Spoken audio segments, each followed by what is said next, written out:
Hola, ¿cómo estamos? Bienvenidos. Hola, Giorgio. Hola, Paula. Comentar al público que hemos llegado, aunque parezca mentira, hemos llegado ya a la 7ª conexión y última, pero dicen que los últimos serán los primeros. Puede ser. Seguro que sí, porque vais a explicar cosas muy interesantes.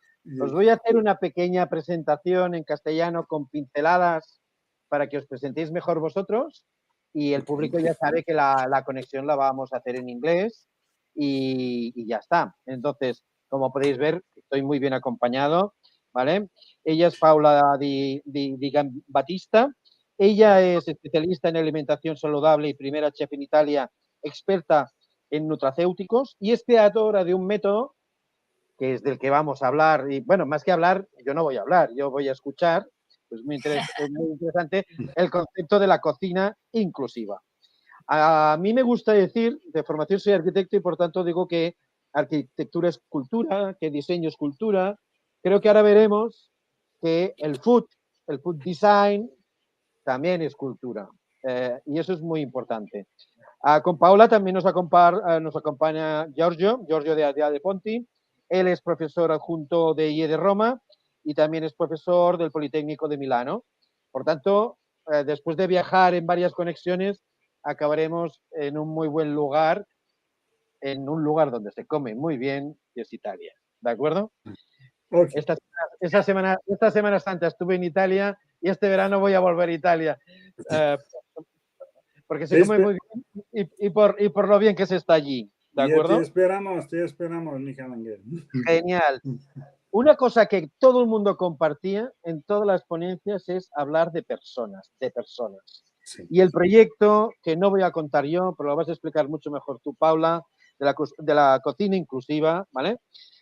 Es que trabaja alrededor de las personas que están en peligro de exclusión social. En muchas ocasiones esa exclusión social parte de una exclusión cultural. Interpreto que, por tanto, esta cocina inclusiva es para todos, pero principalmente para aquella gente que no estamos teniendo en cuenta en nuestro día a día. Bueno, el público es todo vuestro y tengo muchas ganas de ver vuestra presentación y escucharos. Gracias por estar aquí. Muchas gracias. Muchas gracias.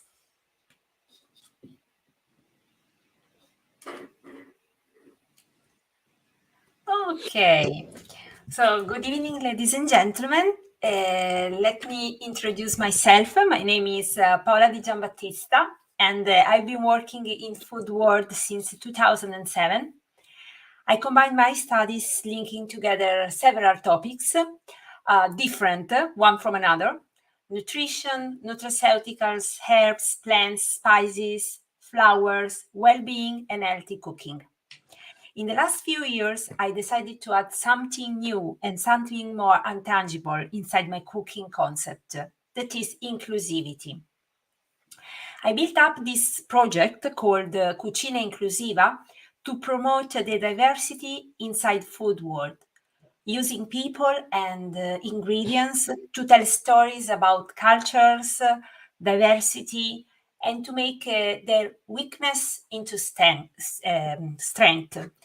Food is a powerful tool of communication, and it involves, in all senses, making people enjoyable and happy. Hi everybody, I'm Giorgio De Ponti. As you read on my slide, I'm an adjunct professor of integrated design at the faculty of Politecnico di Milano and yet Rome. I'm specialized in design for food and not food design, as mentioned this morning in Roca, Madrid, because design for food is a little bit different respect to food design. Then I'm engaged on the product to expose the product, to valorize, and the product to put in the correct way the food. I'm a food retail designer, and obviously I'm a product strategy manager for a big worldwide company on food and beverage. Then I have other requirement, but it's not important on this section.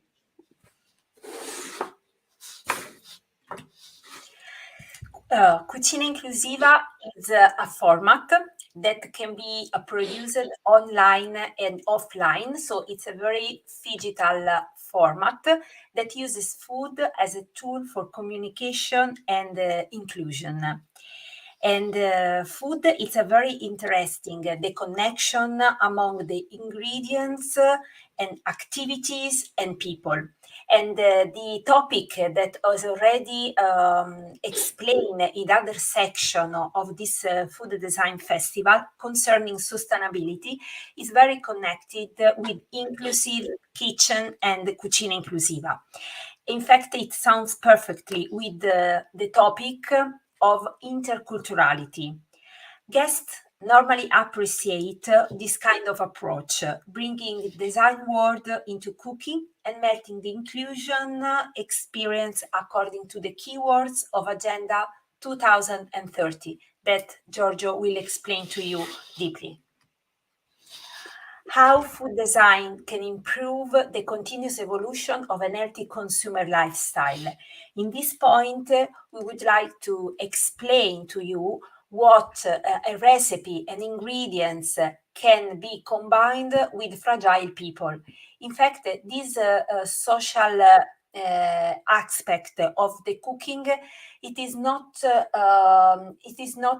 deeply talking about.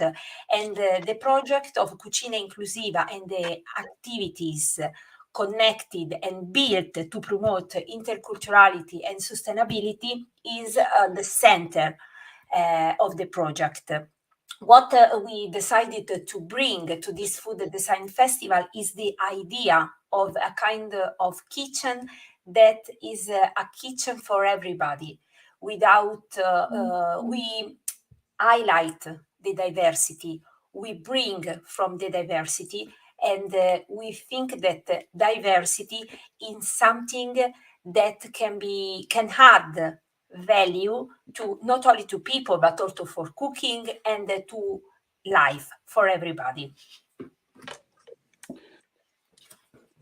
Okay, as mentioned by Paola before, today we will analyze different aspects regarding the inclusion, regarding how the inclusive cooking system is perceived by people, because every situation required, let's say, a sort of attention to the people, a sort of system modularity to include and not exclude every people in that section. Slide by slide, we will have different aspects, different problems solution, different problem solving, and some of example. The first one, as you watch on the slide, the healthy lifestyle by generation, is the inclusive eating or casual eating. What is inclusive eating? Is a multicultural becomes a staple in the fast casual dining establishment. Why? Because we have implication in the inclusive eating. The implication is to connect all the people, include and not exclude. The rise in foodie culture has spawned a consumer who is open to experimentation. Then the inclusion is an experimentation. There is no right solution. There is only figures, matters, tentative, and so on. This has resulted in not only dishes, obviously. It's not only eat something. It's to generate a pleasure. It's to generate the experience. It's to generate a perfect locations, to generate let's say, a colloquial situation. Why? Because entire establishment is dedicated to cross-cultural cuisines in the fast casual market, obviously. More than an affinity for adventurous eating, this shift marks a consumer interest and respect towards new cultures, as well as a willingness to integrate them into everyday routine. This is, for example, this is very appreciated by the new generation, millennial and Generation Z that is more, let's say, connected, is more linked to these new technologies, and it's very simple to connect and realize and plans and generate shows of inclusive cooking. And they have much more, let's say, much more situation of a multicultural, where the inclusive eating is quite simple. For example, I remember, let's say, I don't know, 20 years ago, the sushi was absolutely unknown. Or, let's say, Lebanese cuisine and so on. This is the improvement of generation of immigration, of the inclusion. Today, during a week, doesn't exist that we eat only Italian or Spanish food every day in the week. It's impossible. Apart the junk food, it's another situation. Okay, but we switch. I don't know. Last day I eat gazpacho. The day before risotto. Another day sushi. Another day Lebanese cuisine. Tabbouleh and so on. The inclusion between different tasting and different people is the new normality.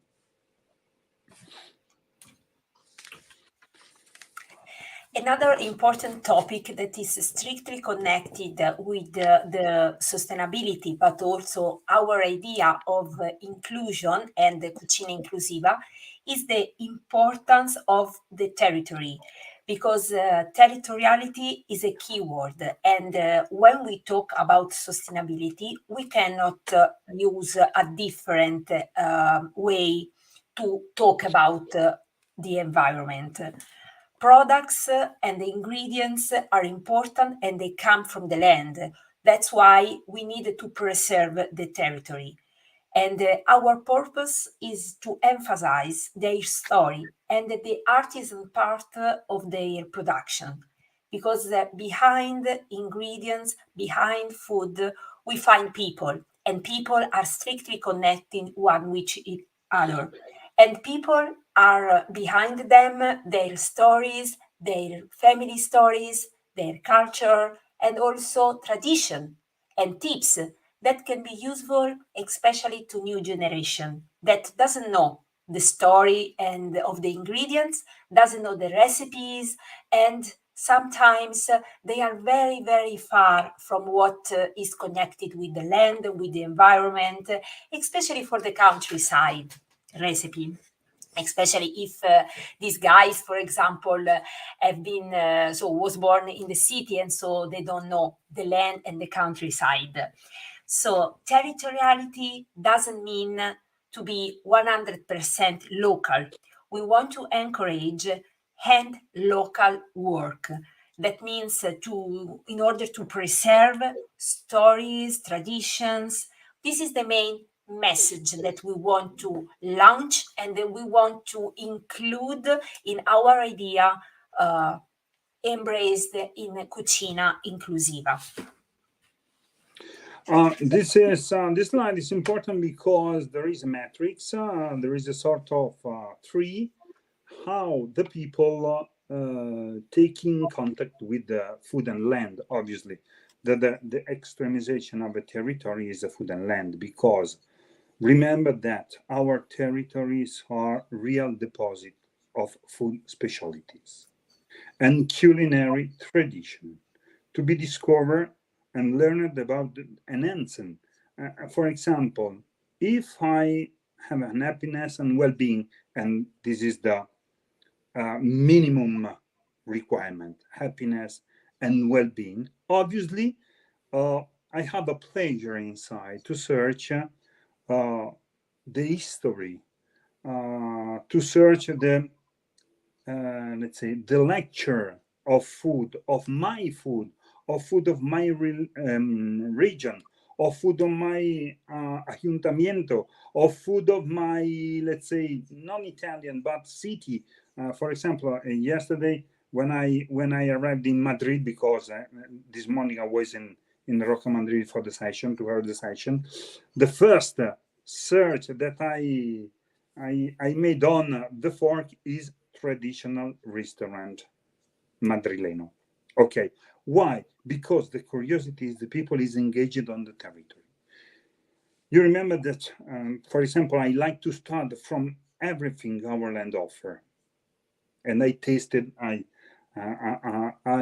watched, I don't know, 60, 70 countries in the world, and I tasted in every country some specialties, some bad, some good. Okay, because that's normality. But the important is to be able to tell the cultural heritage and identity of the territory. This is the minimum requirement. We are obliged to enter deeply in the food and land, because the food for ancestral situation is the first method of communication between stranger or foreigner and the local.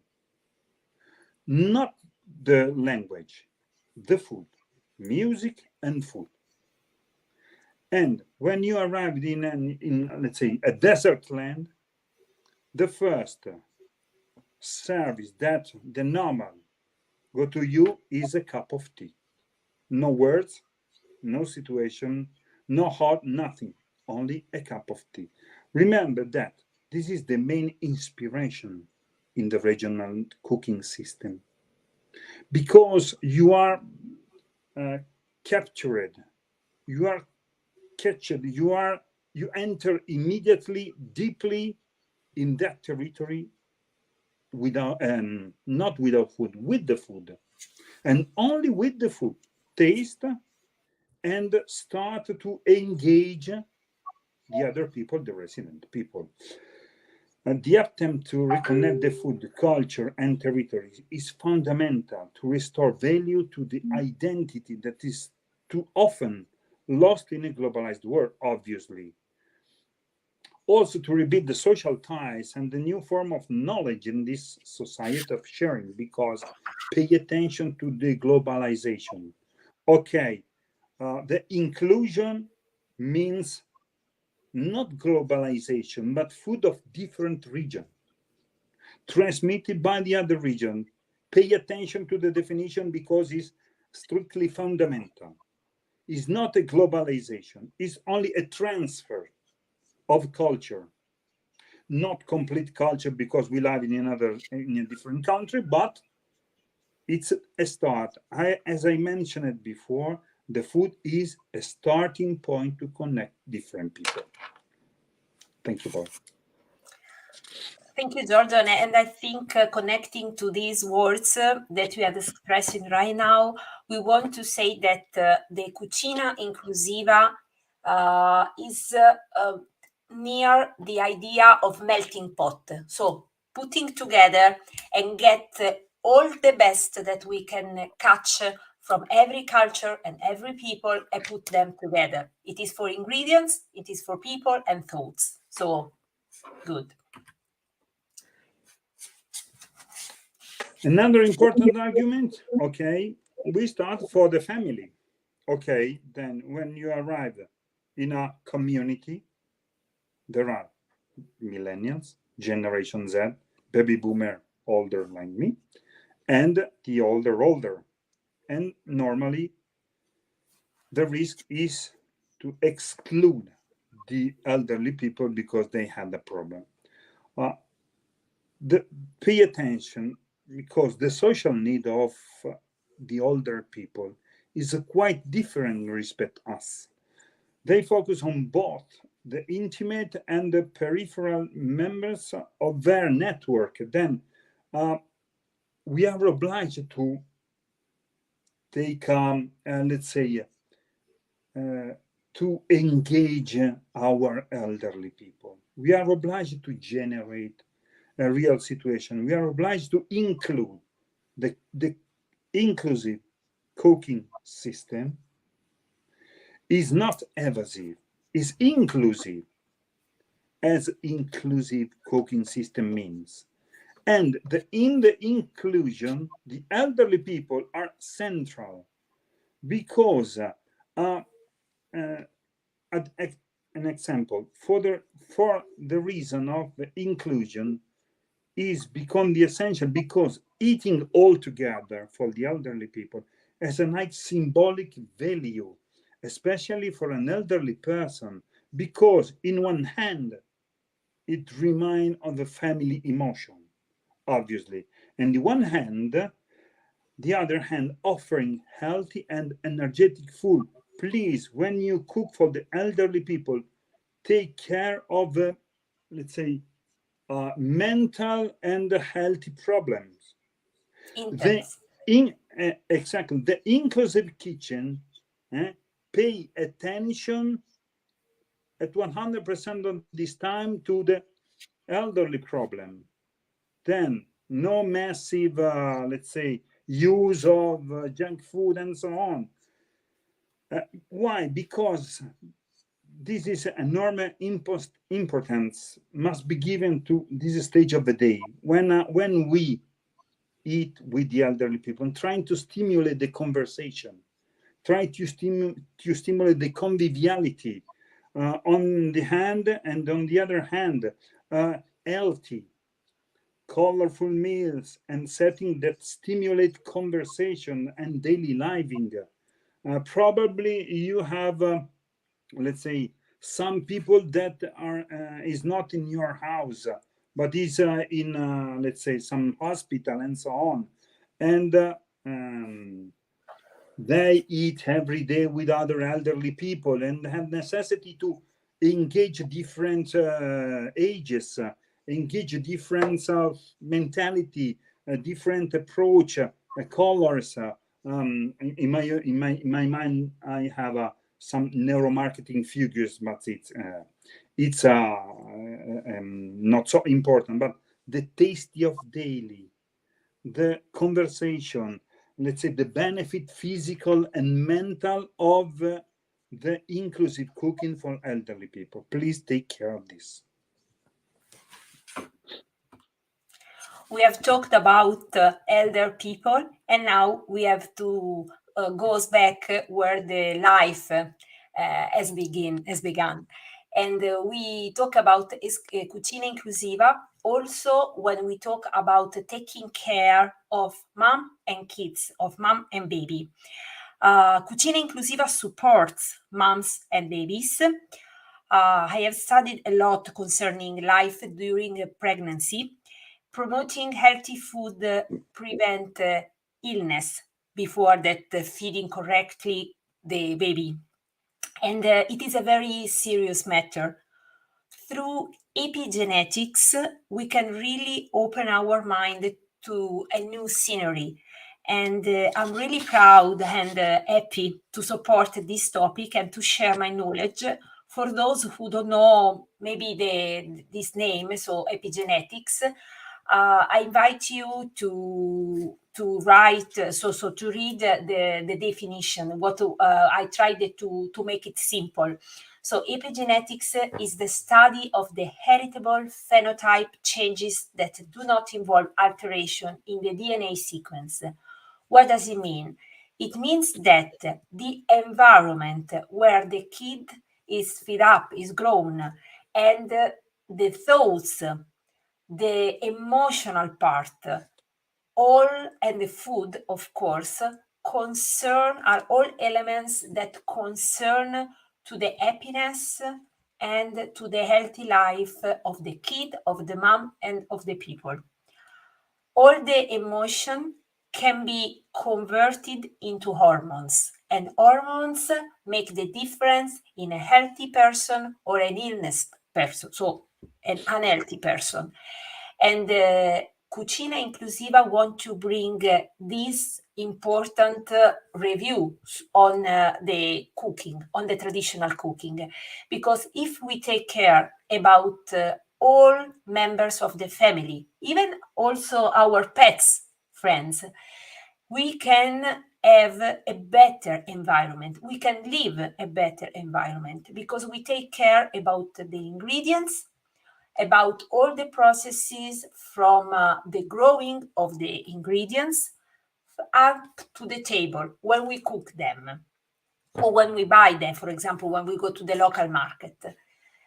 which is the link between Cucina, Inclusiva, and the prevention of illness, is the fact that if we study and learn, and if we take care about all the elements that can help us to prevent illness by taking care about us, the family, and the environment through foods, we really can do the difference from us and from the next generation. So even if we think different, even if we pray different, even if we eat different, in the end, we are all humans. So what is important is what we do in our everyday life. And the precious things is to welcome and to take care of the innovative and intercultural ways to do cooking and to stay together.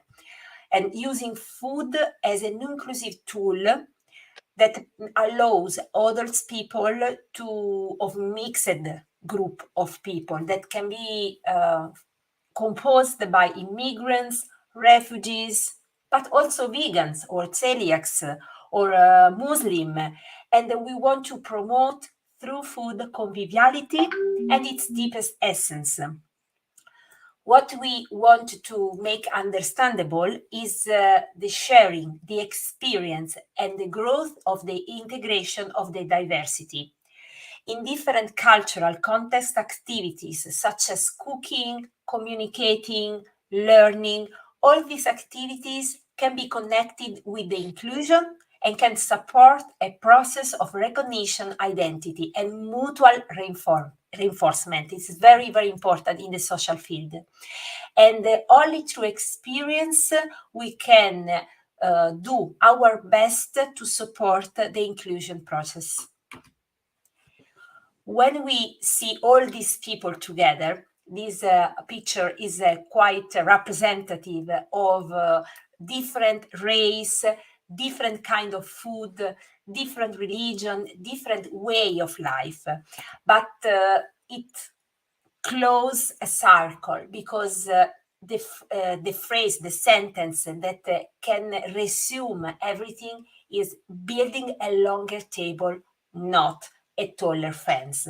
And with this sentence, we would like to invite you to support inclusivity from cooking, in the social field, from people, but also in education. That is the first element that allows next generation to get into this topic, to get into this idea. Okay, pay attention now because I tell you a story, a very important story near my house in Milan.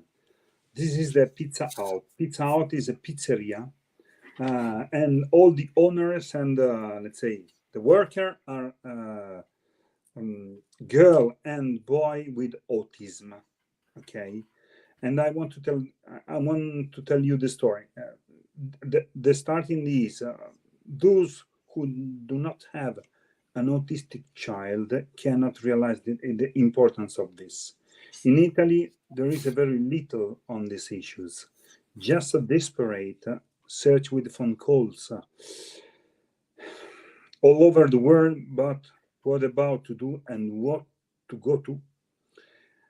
But some, let's say, not a friends, because not a friends. I know not so deeply this person that create this dream, but it's obviously it is a father of a autista child, and have a dream, and tell me this story. Only if you're lucky, do you find someone good who follows your child.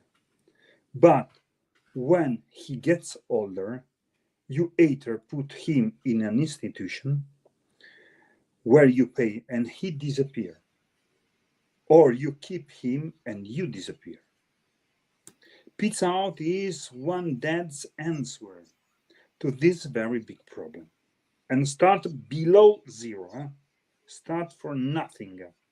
And it's almost miraculous because it's giving a lot of positive responses and improvement with just getting into them into the workforce, because these kids also need to have a chance to fulfill their potential. Okay, and create this pizzeria. Remember that this pizzeria have 3 months of reservation completely closed. Then if you want to taste a pizza, call today, and probably in September you will have a place. But you can imagine that during the pandemic, Pizza Hut made 180,000 pizza, opened the restaurant and toured with the 2 food trucks, okay, around the Lombardy. There is no such thing as autism. There are autisms. And each boy has in house his nuance. There is no equal.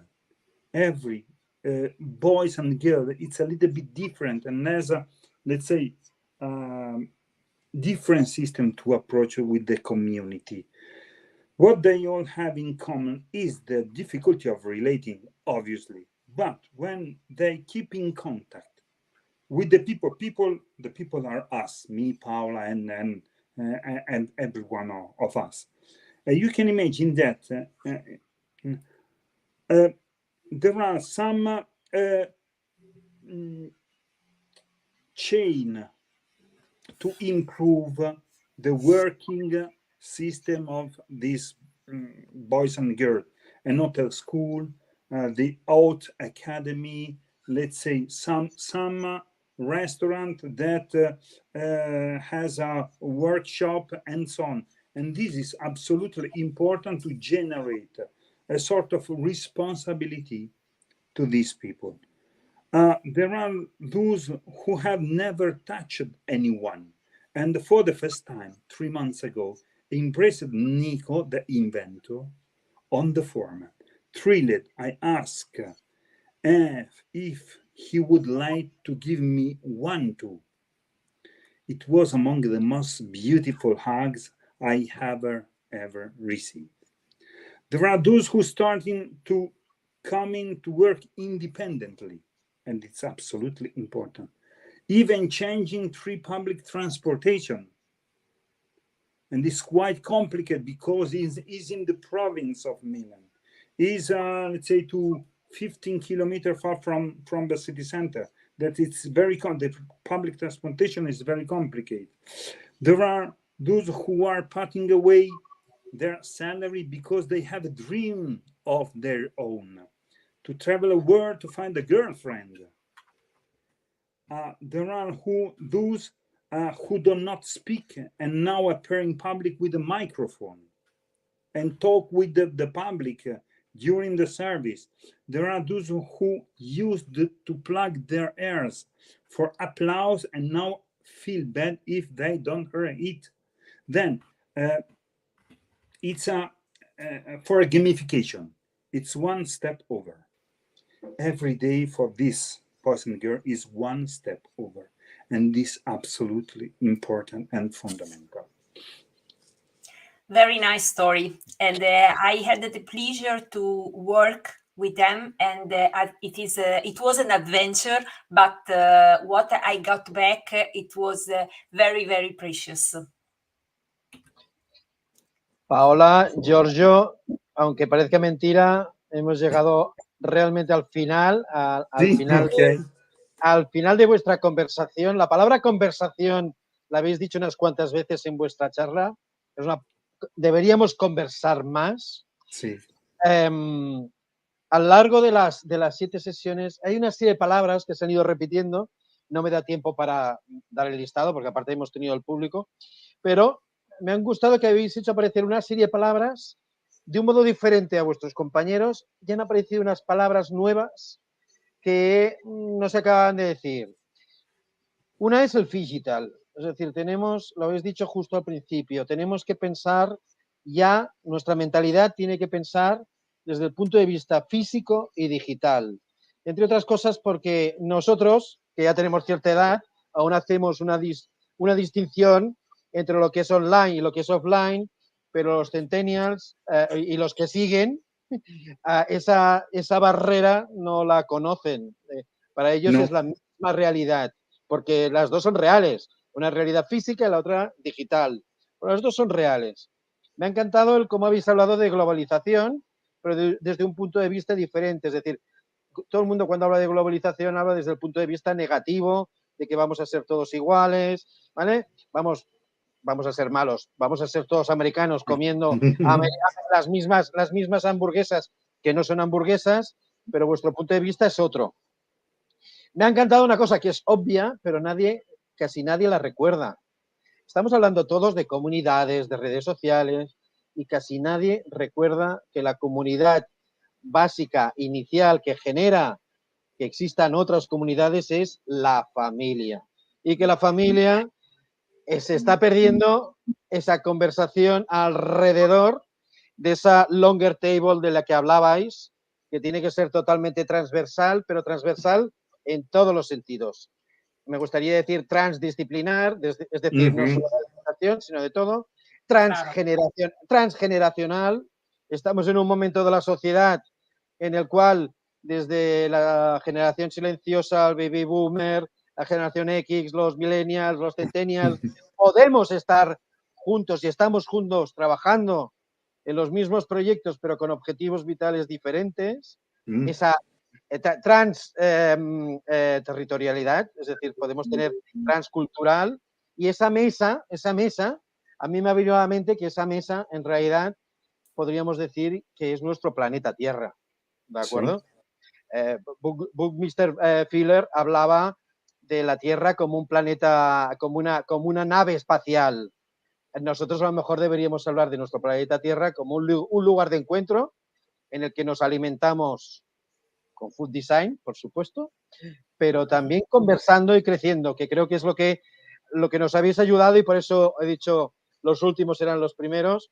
Nos habéis permitido hacer un stop and think, y a partir de aquí yo creo que todos seremos un poco diferentes. Me quedo con otra cosa que habéis dicho. Todos somos humanos, y la coletilla final sería esta, que todos somos food design. Sí. Muchas gracias a vosotros y a todos los compañeros que han pasado hasta aquí. Un placer. Hola, muchas gracias. Muchas gracias. Un saludo virtual.